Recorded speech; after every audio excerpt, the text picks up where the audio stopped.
Bismillahirrahmanirrahim. Alhamdulillahirabbil alamin wassalatu wassalamu ala asyrafil mursalin sayyidina Muhammadin wa ala alihi wa sahbihi ajma'in. Amma ba'du. Kita berada di pagi yang penuh dengan keberkatan, di hari yang dimuliakan oleh Allah dan juga oleh baginda Rasulullah. Justru topik pada Jumat ini adalah sesuai dengan hari yang kita berada, yaitu hari Jumat, yang mana kita digalakkan untuk memperbanyak bersalawat, mengingati kepada baginda Rasulullah lebih daripada hari-hari sebelumnya. Seperti mana dalam hadis Nabi Muhammad sallallahu alaihi wasallam bersabda, "Aktsiru alayya minas salati fi lailatul gharra wal yaumil azhar." Perbanyaklah kamu bersalawat kepada aku, yaitu pada malam Jumat dan hari Jumat. Kita berada pada hari Jumat ini, hari Nabi Muhammad sallallahu alaihi wasallam, sesuai tajuk untuk kita dibahaskan pada pagi hari ini, "Lau kana bainana al-habib."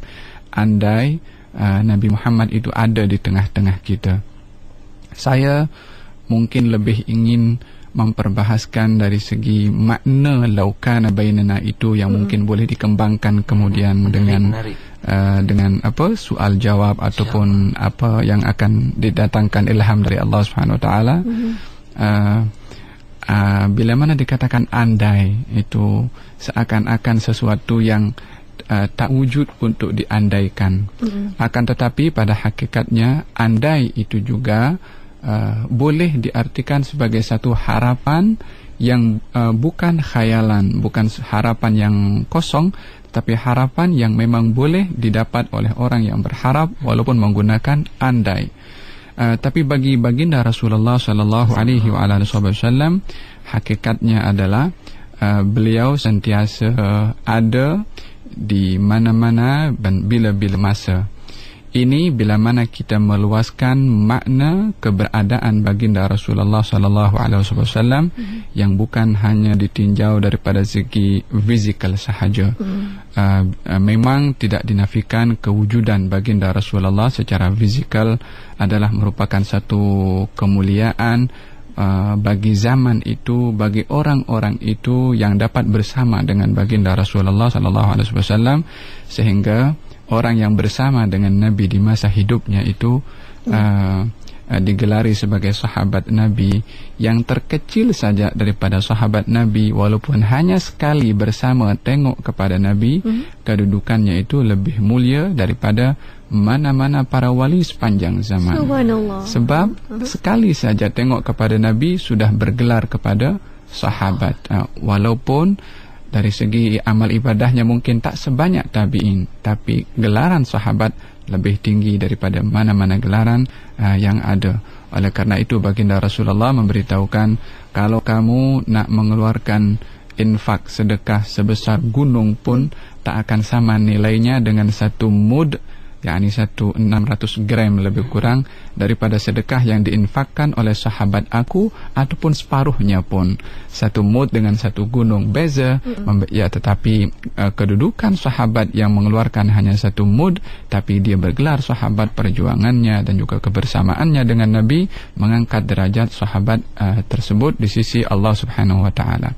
Tapi bila mana kita luaskan makna kebersamaan atau keberadaan Nabi itu lebih luas, maka kita akan mendapati bahwasanya beliau sentiasa bersama dengan kita melalui ajarannya, melalui pengetahuan beliau akan apa yang dilakukan oleh umatnya, dan juga melalui perasaan kita untuk sentiasa menghadirkan keberadaan beliau bila-bila masa sahaja.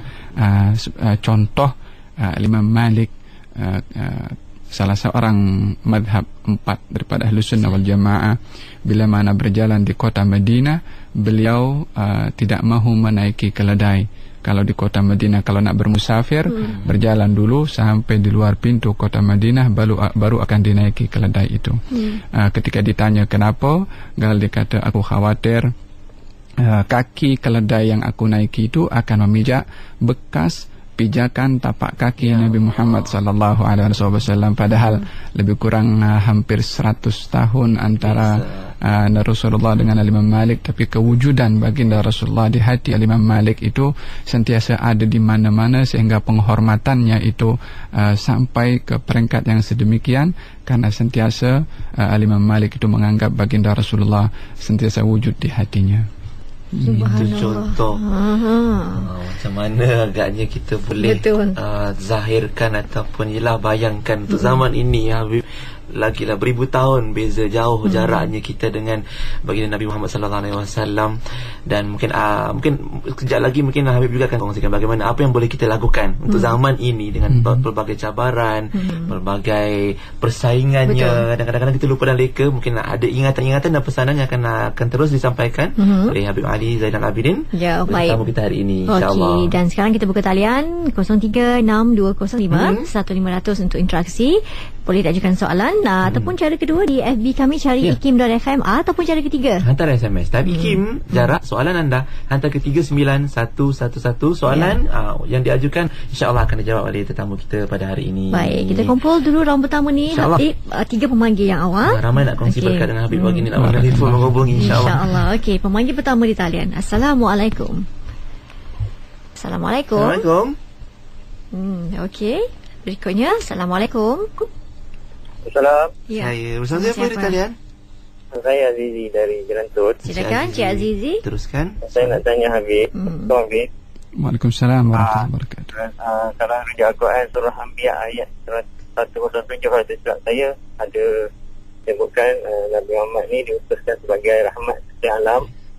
Sebab tu saya juga ada terdengar hadis tentang Allah menciptakan 100 rahmat dan 1 sahaja yang dihantar ke bumi. Saya pun tak pastilah ini sahih ataupun tidak. Kalau sahih, saya nak minta penjelasan Habib, adakah 2 ayat Quran dan hadis ni ada kaitan? Adakah satu tu dimaksudkan dengan Nabi Muhammad ke macam mana? Okay, sekian, terima kasih. Assalamualaikum. Assalamualaikum warahmatullahi wabarakatuh. Kita bersama soalan yang seterusnya daripada pemanggil kita. Kita kumpul soalan yang kedua. Assalamualaikum. Halo, Assalamualaikum. Waalaikumsalam warahmatullahi. Siapa di talian? Saya Haji Muhammad. Tuan Haji, teruskan soalan untuk Habib. Assalamualaikum Habib. Waalaikumsalam warahmatullahi wabarakatuh. Saya ada 2 soalan. Soalan yang pertama, saya nak tanya bagaimana tip atau cara untuk kita memupukkan sunnah-sunnah dan merasakan bahawa kehadiran Rasulullah ni sentiasa berada di dalam hati dan jiwa kita pada setiap masa dan ketika dan pada setiap perbuatan kita. Baik. Dan soalan yang kedua, saya nak tanya, saya ada baca satu buku yang dikumpulkan selawat-selawat lah. Maksudnya banyak sangatlah selawat kan. Jadi saya nak tanya, selawat manakah yang maksudnya yang diajar oleh yang terbaik dan diajar oleh Rasulullah sallallahu alaihi wasallam kepada umatnya. Terima kasih Tuan Haji Muhammad. Assalamualaikum. Okey, berikutnya yang ketiga, Habib. Assalamualaikum.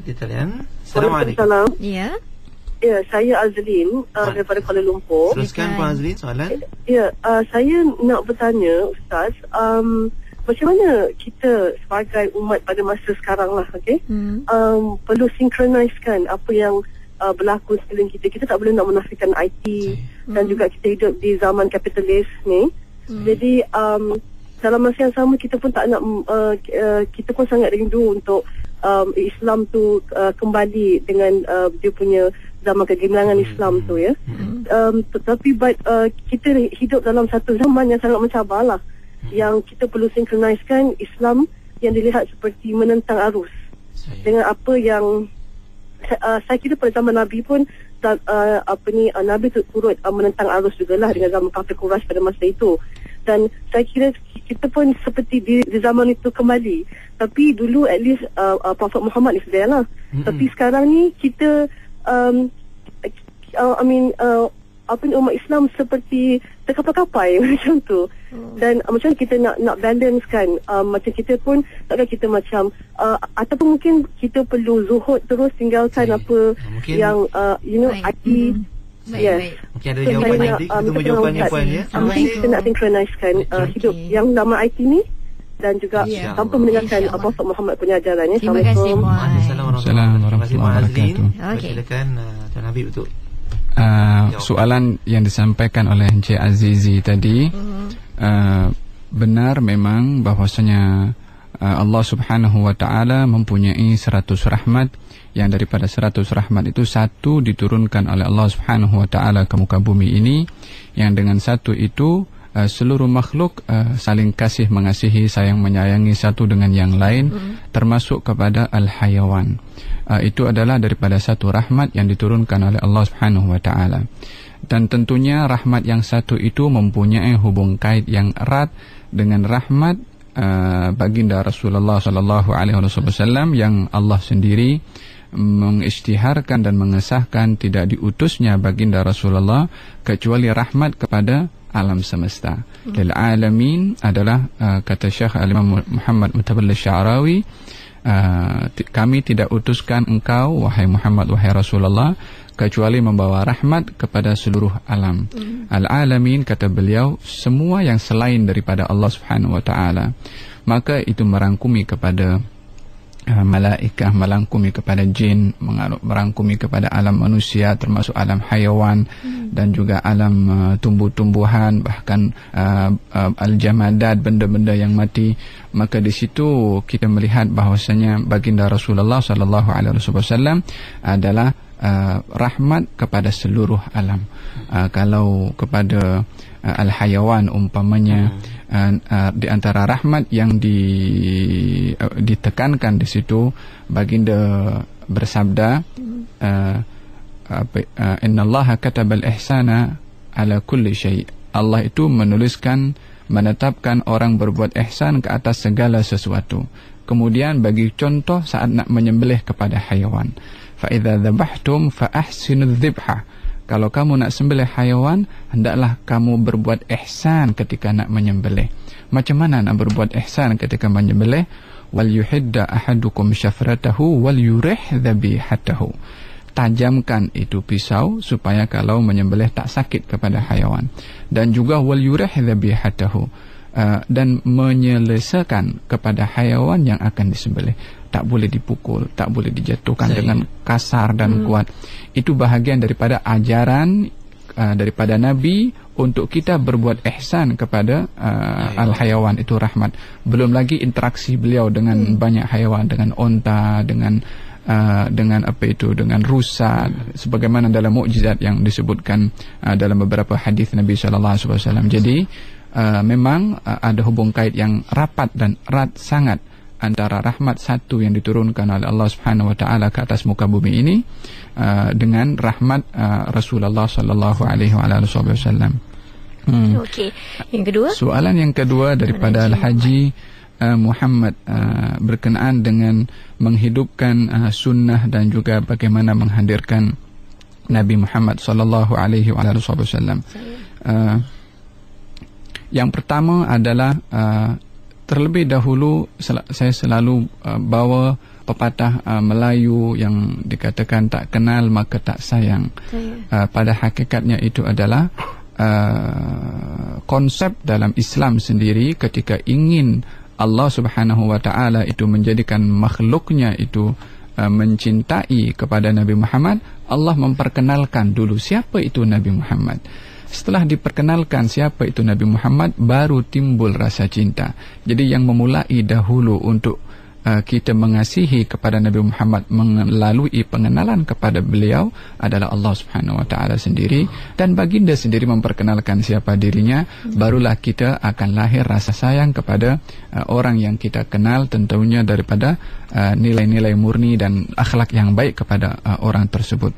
Yang kedua adalah kita bayangkan bagaimana Rasulullah membawa ajaran agama ini dan mengajarkan kepada kita sunnah-sunnahnya. Bukan mudah beliau itu menyampaikan kepada kita dan sampai kepada kita menikmati hari ini sampai sekarang, dan akan berterusan sampai waktu yang diizinkan oleh Allah Subhanahu wa taala. Daripada kesusahan yang dialami oleh beliau dengan mengikat perutnya dengan 2 batu menahan lapar. Beliau juga pun tersungkur ketika membawa dakwah ini. Beliau diletakkan kotoran ketika beliau sujud menyampaikan dakwah ini. Beliau ditarik lehernya oleh Uqbah bin Abi Mu'aid ketika menyampaikan dakwah ini. Yakni ajaran yang kita dapat ini hasil jerih payah yang susah dan berat bagi Nabi sallallahu alaihi wasallam. Bayangkan keadaan-keadaan yang susah yang dialami oleh orang yang kita kasihi itu, maka kita akan lahir perasaan, takkan ini orang susah payah nak bawa benda kepada kita, lalu kita cuaikan, kemudian kita tidak hiraukan atau kita remehkan ajarannya. Bila mana pengetahuan kepada sejauh mana pengorbanan Nabi dan susah payahnya, maka kita akan terpanggil untuk menghidupkan sunnah Nabi SAW dan pengagungannya di dalam hati kita. Yang kedua, soalan daripada Al-Haji Muhammad juga berkenaan dengan kitab-kitab atau sirah cara bersalawat kepada Nabi Muhammad sallallahu alaihi wasallam. Tentunya kalau salawat kepada baginda Rasulullah yang ada di dalam salat itu adalah digalakkan 2 jenis salawat. Yang pertama, sebagaimana dalam Sahihul Bukhari, baginda ditanya, "Ya Rasulullah, kami sudah tahu macam mana nak bersalawat kepada engkau, macam mana bersalam kepada engkau, apa itu diajarkan oleh Nabi, kami tahu macam mana bersalam kepada engkau, macam mana bersalawat kepada engkau diajarkan oleh Nabi, Allahumma salli ala Muhammad wa ali Muhammad kama sallaita ala Ibrahim wa ala ali Ibrahim," sampai akhir daripada salawat itu. Maka dalam salat itu adalah ringkas paling singkat, Allahumma salli ala Muhammad wa ala ali Muhammad. Tapi digalakkan salawat yang kedua adalah Ibrahimiyah, kama sallaita ala Ibrahim, sampai akhirnya.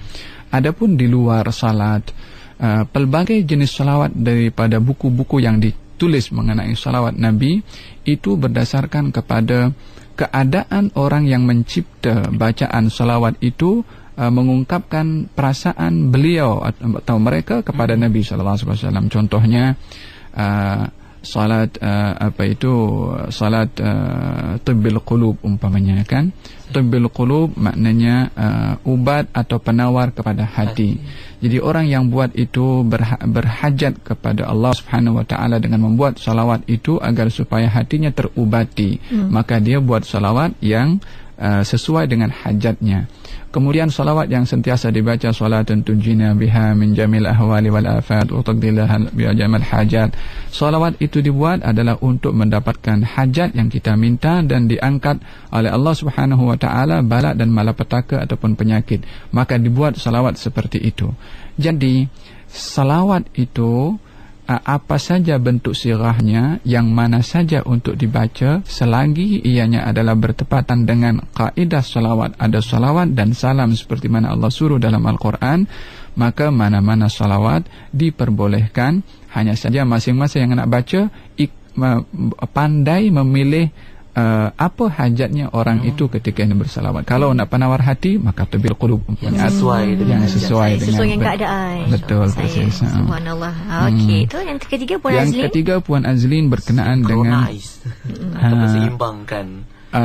Islam dibawa oleh baginda Rasulullah sallallahu alaihi wasallam adalah syumuli, kafah. Dia adalah bukan hanya hidup di zaman Nabi sallallahu, bukan hanya boleh relevan dengan zaman baginda Rasulullah, akan tetapi dia adalah ajaran agama yang universal, yang dia sepanjang zaman akan berkesesuaian dengan setiap zaman.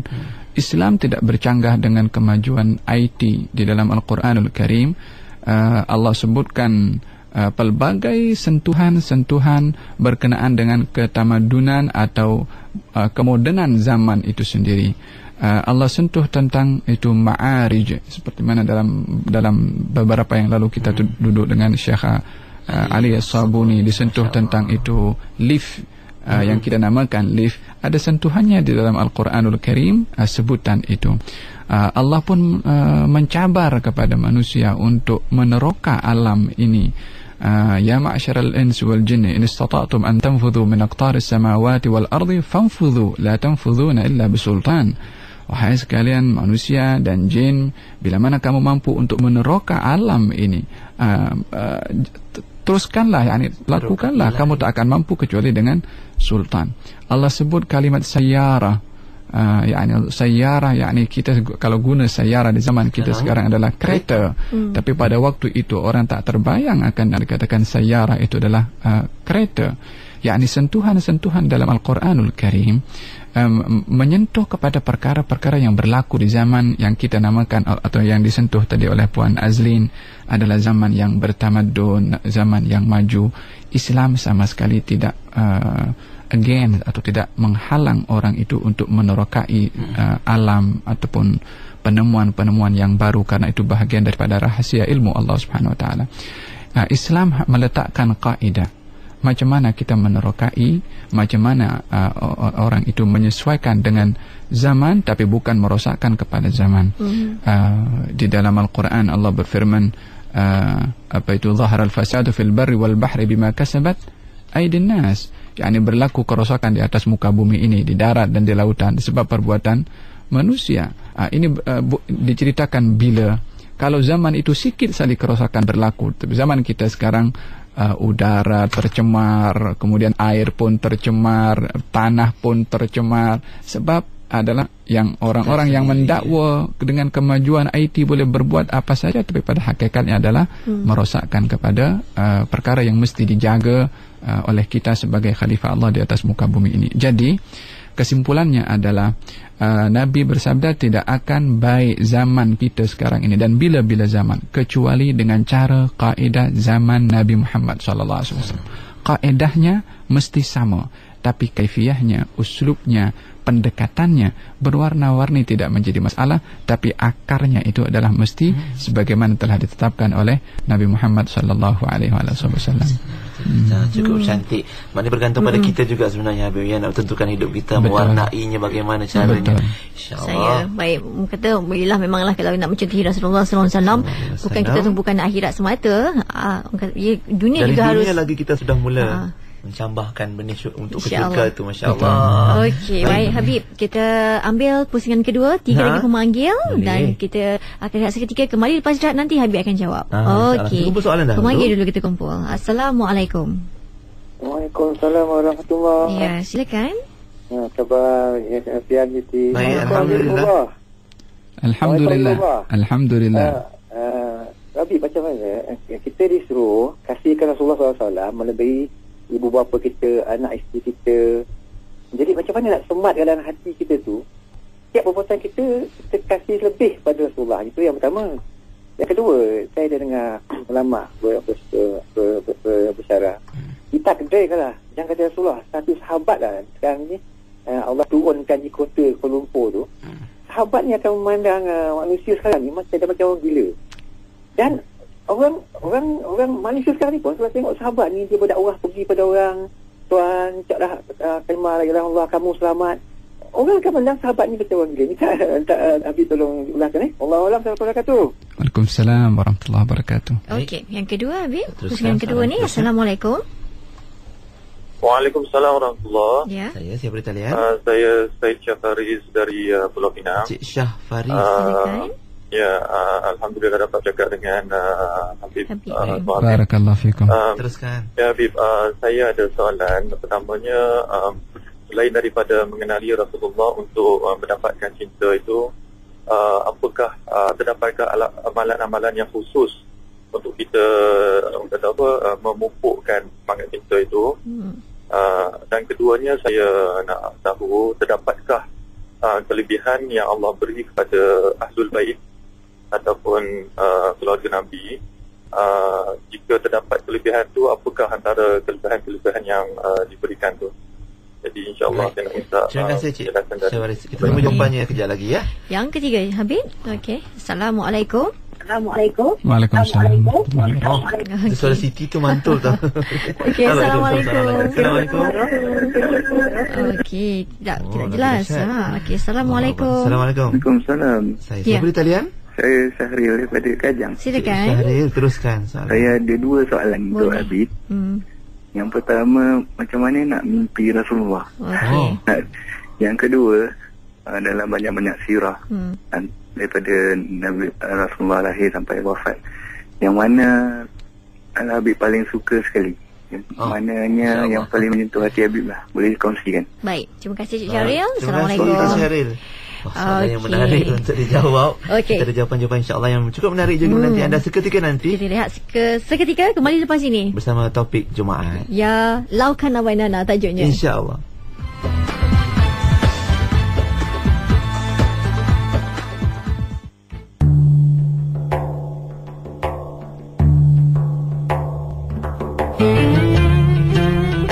An Abi Hurairah radhiyallahu anhu أن رجلا قال للنبي صلى الله عليه وسلم أوصني قال لا تغضب فردد مرارا قال لا تغضب رواه البخاري.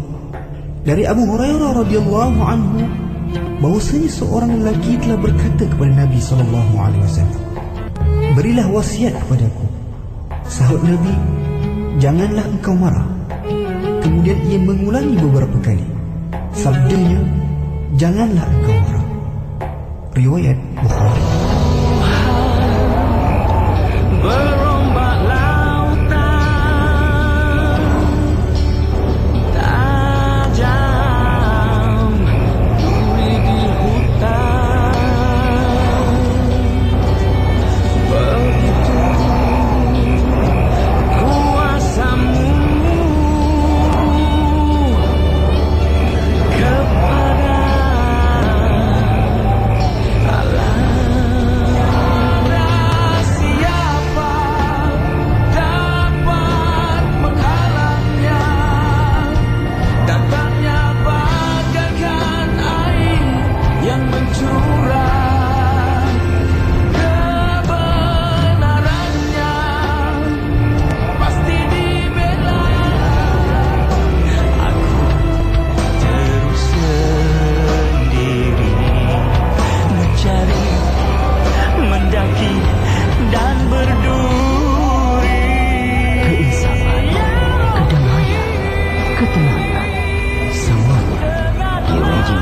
Kepahaman Islam Malaysia.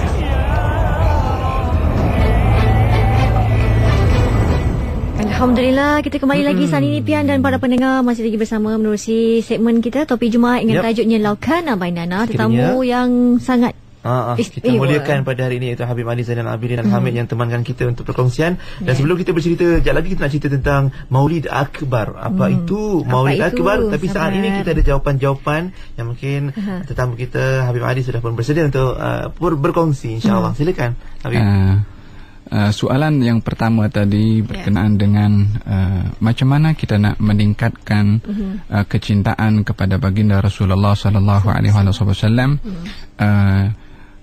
Saya akan kutip satu hadis Nabi Muhammad sallallahu alaihi wasallam.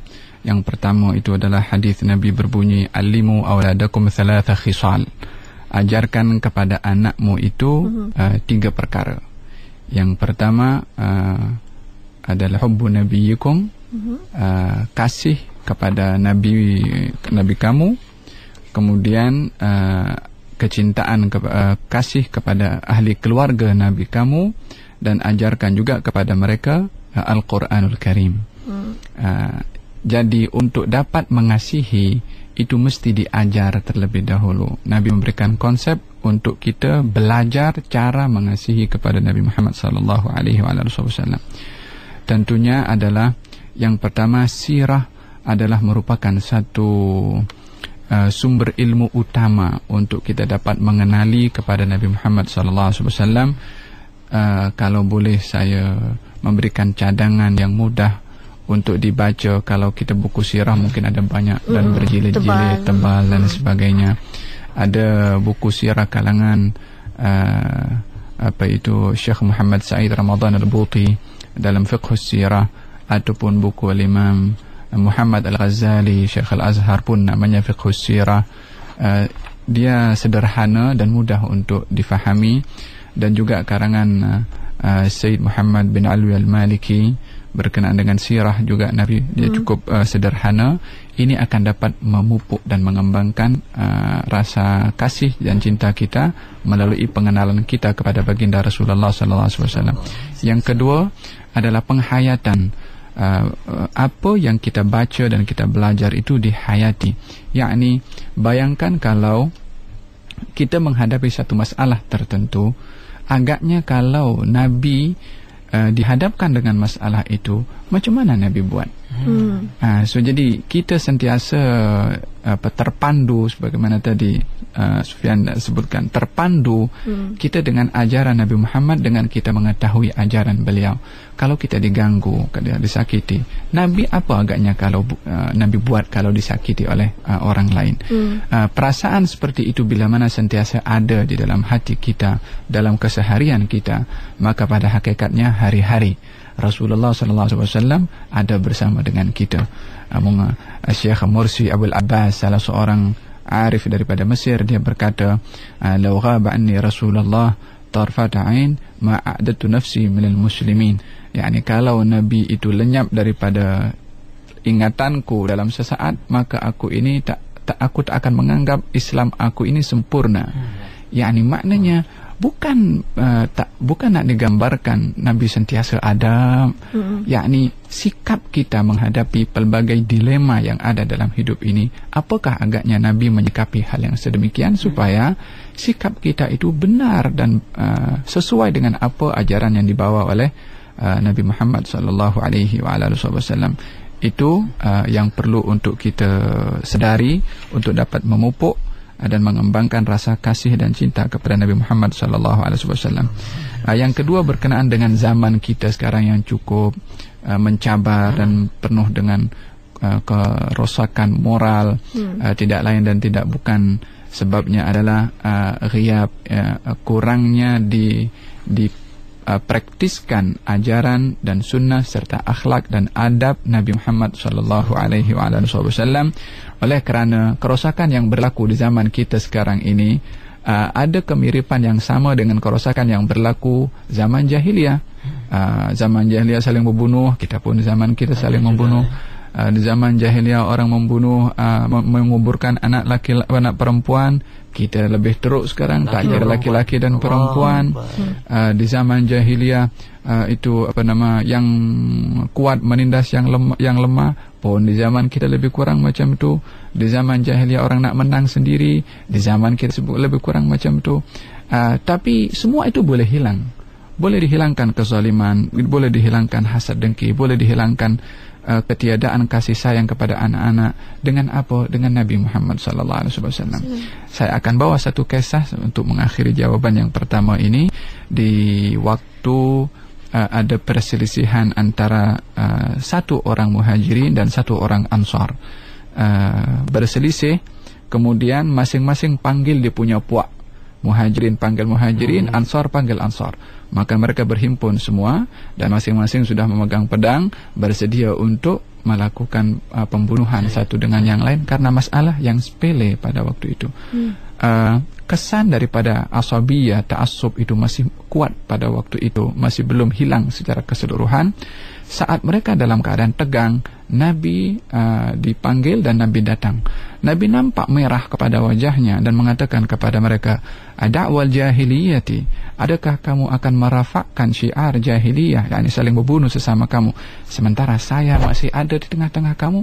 Saya masih ada, kamu nak buat perkara yang berlaku di zaman jahiliyah?" Yakni Nabi ingin memberikan satu message kepada mereka dan kepada umat sepanjang zaman, bahwasanya keberadaan saya itu adalah menjadi sebab penyelesaian segala permasalahan yang kamu hadapi. Karena dua golongan grup tadi yang akan berselisih, Nabi beritahu, saya ada, kamu nak berselisih. Mereka semuanya sedar, iya Nabi ada tengah-tengah kita. Macam mana kita nak saling membunuh, saling berpelukan satu dengan yang lain dan memohon maaf? Dengan apa? Dengan menganggap keberadaan Nabi di tengah-tengah mereka adalah sebagai pendamai kepada permasalahan yang berlaku di tengah-tengah mereka. Demikian juga apa yang di sekeliling kita ini. Hadirkan kalau setiap orang-orang Islam menghadirkan keberadaan Rasulullah melalui ajarannya, akhlak dan adabnya, yang akan mendapat hidayah bukan orang Islam saja, tapi orang bukan Islam akan berubah karena melihat indahnya Islam melalui orang-orang Islam itu sendiri. Kemudian soalan yang kedua daripada Syah Faris, amal atau amalan-amalan yang khusus untuk kita dapat mengasihi. Tadi saya sudah sentuh adalah banyak mengkaji tentang kitab sirah Nabi sallallahu alaihi wasallam. Yang kedua penghayatan, yang ketiga banyak berselawat kepada Nabi sallallahu alaihi wasallam dan juga taat dan patuh 100% kepada apa yang dibawa oleh Nabi sallallahu alaihi wasallam.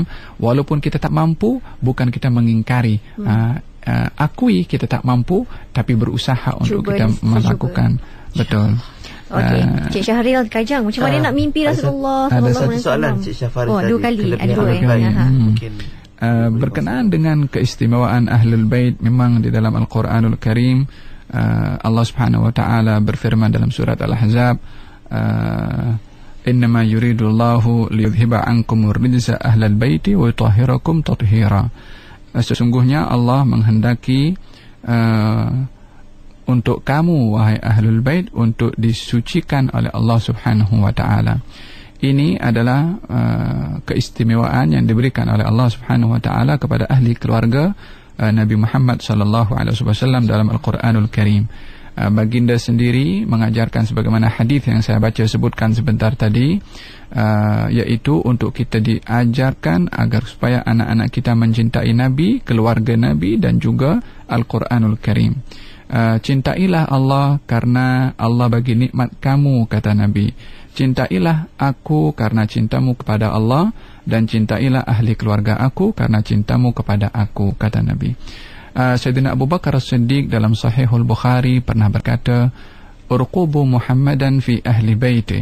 Jagalah hak Nabi Muhammad itu pada ahli keluarganya, yakni untuk mengasihi kepada mereka. Beliau pun juga berkata, Sayyidina Abu Bakar As-Siddiq radhiyallahu anhu arda, la garabatu Rasulillah, kerabat Rasulullah itu adalah lebih aku dahulukan untuk aku sambung pertalian tali silaturahimnya berbandingkan kepada keluarga aku. Kenapa Sayyidina Abu Bakar berkata demikian? Disebabkan menyambung tali silaturahim Rasulullah menggembirakan Rasulullah. Itu pokoknya, di situ adalah kegembiraan Rasulullah yang dicari oleh Sayyidina Abu Bakar As-Siddiq radhiyallahu anhu. Oleh sebab itu kita melihat Sayyidina Umar bin Khattab ingin menikahi kepada anak Sayyidina Ali bin Abi Talib yang bernama Ummu Kalthum karena ingin mempunyai hubung kait dan kerabat dengan Rasulullah sallallahu alaihi wasallam. Walaupun dalam keadaan demikian tidak ada satu komuniti masyarakat yang hidup dengan begitu mesra dan begitu saling menghormati satu dengan yang lain seperti mana penghormatan antara sahabat Nabi dengan ahli keluarga Nabi, dan sebaliknya hidup mesra dan hidup dalam keadaan akur. Permasalahan-permasalahan yang berlaku tidak menjejaskan perhubungan baik antara sahabat Nabi dengan ahli keluarga Nabi Muhammad sallallahu alaihi wasallam. Itu berbagai dan ada banyak lagi tentang keistimewaan-keistimewaan para sahabat dan keistimewaan-keistimewaan ahli keluarga Nabi Muhammad sallallahu alaihi wasallam. Adapun soalan yang ketiga daripada Encik Syahril, bagaimana untuk bermimpi melihat Rasulullah? Ada satu cerita mungkin untuk boleh dikongsi bersama untuk sebetulnya untuk saya sendiri dan untuk semua pendengar IKIM. Satu orang datang kepada Tuan Guru dan bertanya soalan yang sama yang ditanyakan oleh Encik Syahril tadi. Nak bermimpi kepada Nabi, dan kita tahu bermimpi kepada Nabi itu satu hadiah dan satu kehormatan serta rasa pertanda dekatnya orang itu kepada Nabi sallallahu alaihi wasallam. Dan baginda bersabda dalam Sahihul Bukhari, "Man ra'ani fil manam faqad ra'ani haqqan." Barang siapa yang tengok aku dalam mimpi, maka sebenarnya dia tengok aku sebenar-benarnya. yakni memang hakiki itu adalah Rasulullah, karena syaitan tidak dapat menyerupai aku, kata Nabi sallallahu alaihi wasallam. Orang itu murid itu datang kepada tuan guru dan bertanya macam mana nak berjumpa dengan Nabi dalam mimpi. Maka kata tuan guru itu, okey, kalau begitu kamu datang ke tempat saya esok. Disuruh datang, lepas itu disediakan makanan itu yang yang bercampur dengan garam yang banyak, sehingga orang kalau banyak makan garam dia akan banyak haus. Jadi dihidangkan makanan itu. Setelah makan selesai, kata tuan guru itu, kamu tak boleh minum. Kalau apa pasal tak boleh minum? Kalau kamu nak tengok Rasulullah dalam mimpi, kamu tak boleh minum sehingga kamu tidur baru kamu akan tengok apa yang patut kamu tengok. Maka dia pun setelah makan malam itu, dia pun tak boleh minum, maka dia pun tidur dalam keadaan haus. Awalnya susah nak tidur, tapi pada akhirnya lama-lama pun tidur juga. Dia pun bermimpi minum air sejuk, mandi dalam air. Apa itu, yakni apa keadaan yang dia itu sedang rasakan sebelum tidur, itu yang terbawa di dalam tidur. Maka keesokan harinya dia beritahu kepada tuan guru. Ditanya oleh tuan guru, kamu dah mimpi Rasulullah ke semalam? Apalah tuan guru, saya jumpa minum air sejuk, mandi dalam air, seronok dengan air. Kata tuan guru itu mengatakan, kalau kamu nak bermimpi, mesti kamu punya perasaan seperti mana perasaan haus kamu sebelum tidur semalam. Kalau ada rasa rindu kamu kepada Rasulullah, macam rasa haus kamu sebelum tidur semalam, kamu pasti akan jumpa dengan Rasulullah sallallahu alaihi wasallam. Wahakata, mesti diadakan apa itu, rasa rindu yang memuncak untuk kita mendapatkan melihat bermimpi kepada Rasulullah sallallahu alaihi wasallam. Saya berdoa untuk Encik Syahril dan untuk saya sendiri dan semua pendengar IKIM, mudah-mudahan diberikan hadiah tersebut oleh Allah Subhanahu wa taala, dapat melihat kepada Rasulullah di dunia dan juga di akhirat. Amin. Yang kedua berkenaan dengan sirah, apa yang paling berkesan.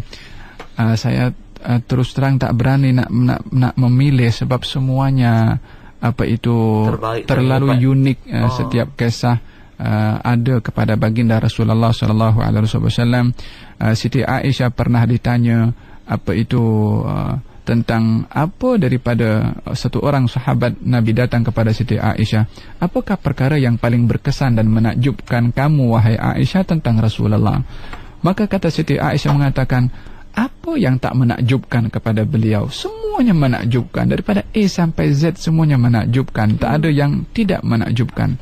Akan tetapi yang mengambil perhatian aku daripada apa yang aku jalani hidup bersama dengan beliau, satu malam ketika aku tidur bersama dengan beliau dalam satu selimut, kemudian beliau itu meminta izin kepada aku untuk bangkit salat. Kemudian aku berkata kepadanya, aku lebih selesa untuk berada berdampingan denganmu, akan tetapi aku tidak menghalang keinginanmu untuk salat. Maka Nabi pun bangkit. Kata Siti Aisyah, dia pergi berwuduk. Setelah berwuduk dia pun salat. Kemudian salat dalam sujudnya beliau menangis. Terisak-isak tangisan itu sampai tangisan itu membasahi tanah, membasahi pangkuan beliau, sehingga baginda keluar daripada rumahnya setelah dikumandangkan azan dan didapati oleh Bilal dalam keadaan baginda keluar mendapati kesan air mata itu menangis. Kemudian kata Sayyidina Bilal, wahai Rasulullah, adakah kamu menangis? Kata Rasulullah, ya, gal telah diturunkan kepada aku ayat malam tadi, celaka orang yang membaca lalu tidak bertafakkur, yaitu firman Allah Subhanahu wa taala,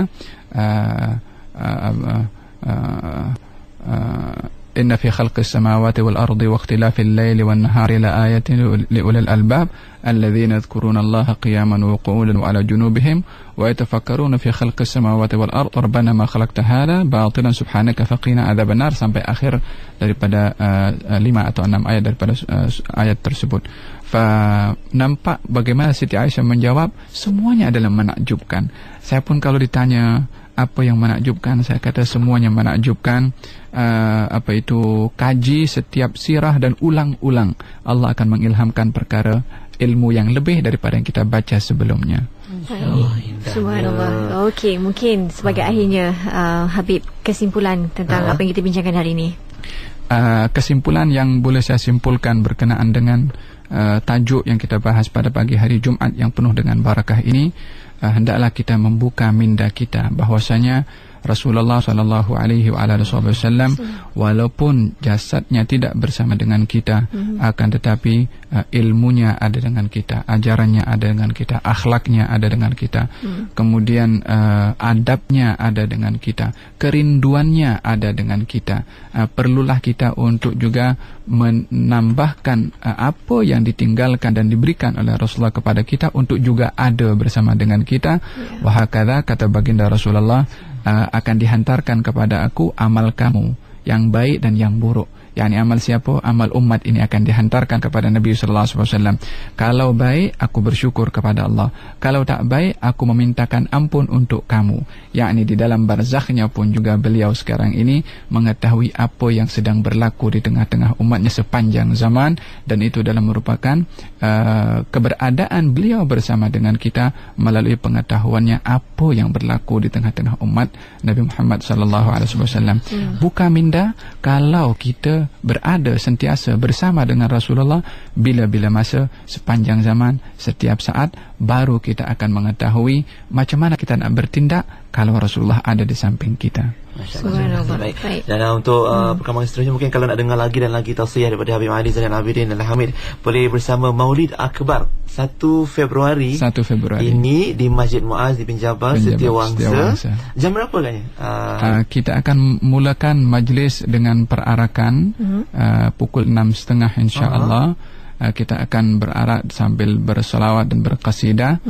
Kemudian kita akan berzikir sebelum solat maghrib dan solat maghrib bersama insya-Allah, dan juga akan dimulakan dengan bacaan Maulid Nabi diselingi dengan qasidah dan ceramah utama yang insya-Allah akan ada beberapa penceramah yang akan berceramah.